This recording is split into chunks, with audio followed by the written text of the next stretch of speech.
আপনাদের সবাইকে জয় যিশু।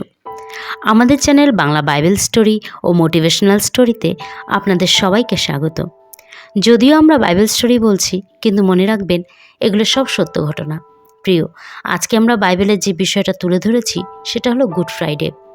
পৃথিবীর সব জায়গায় আজকের এই দিনটিকে যিশুর মৃত্যুদিন বলে পালন করা হয় বা স্মরণ করা হয়, কারণ এই দিনটিতে প্রভু যিশুকে ক্রুশে দেওয়া হয়েছিল রোম সাম্রাজ্যে।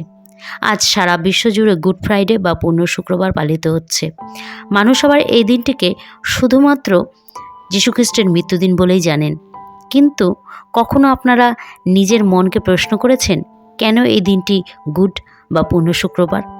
পৃথিবীর ইতিহাসে এমন কোনো ব্যক্তি বা মহাপুরুষ আছেন যার মৃত্যুদিনটিকে ভালো বলে পালন করা হয়? আমার জ্ঞানে কোনো ব্যক্তির মৃত্যুদিনটি গুড বলে পালিত হয় না। তবে কেন যীশুখ্রিস্টের মৃত্যুদিনকে ভালো বলে পালিত হচ্ছে? আসুন আমরা এই বিষয় নিয়ে আজকে আলোচনা করি। এটি 2024। আজ থেকে 2024 বছর আগে প্রভু যীশুখ্রিস্ট এই পৃথিবীতে এসেছিলেন। তিনি এই জন্যই এসেছিলেন যেন মানবজাতি মুক্তির স্বাদ পায়। তিনি এই দিনটিতে সমগ্র মানবজাতির পাপভার নিয়ে ক্রুশে বলিদান হয়েছিলেন।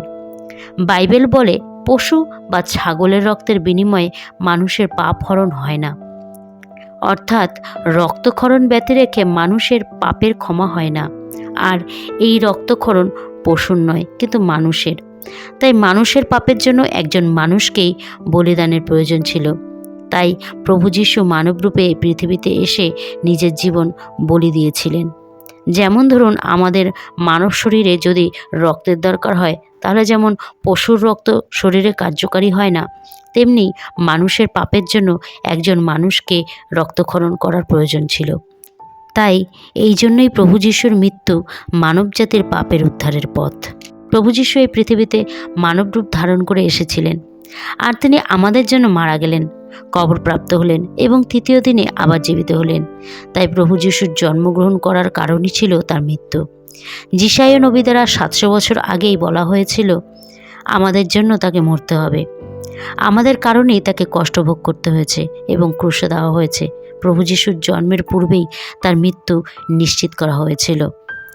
তাই প্রভু যিশু যখন শুক্রবারে প্রাণত্যাগ করেন, সেই দিনটি গুড ফ্রাইডে বলে পরিচিতি পায়। প্রভু যিশুর এই ক্রুশের মৃত্যু দ্বারা ঈশ্বরের মহান উদ্দেশ্য পূর্ণ হলো। এটাই আমাদের জন্য একটা শুভ সন্দেশ। আর সবচাইতে বড় খুশির খবর হলো এটাই যে তিনি মৃত নন, কারণ তিনি তৃতীয় দিনে আবার জীবিত হয়ে উঠেছিলেন। কারণ তার কবর আজও খালি। তাই তিনি যখন জীবিত, আমরা কেন দুঃখিত থাকব? বাইবেলে প্রভু যিশুর মৃত্যুর ঘটনাকে সুসমাচার অর্থাৎ গুড নিউজ বলে। তাই আজকের এই দিনটিকে আনন্দের সঙ্গে পালন করুন, কারণ আমাদের প্রভু যিশু জীবিত এবং তার এই মৃত্যুর ঘটনার দ্বারা আপনি জীবন পেয়েছেন। আশা করছি প্রিয়, এই ভিডিও দ্বারা আপনারা আশীর্বাদ পেয়েছেন।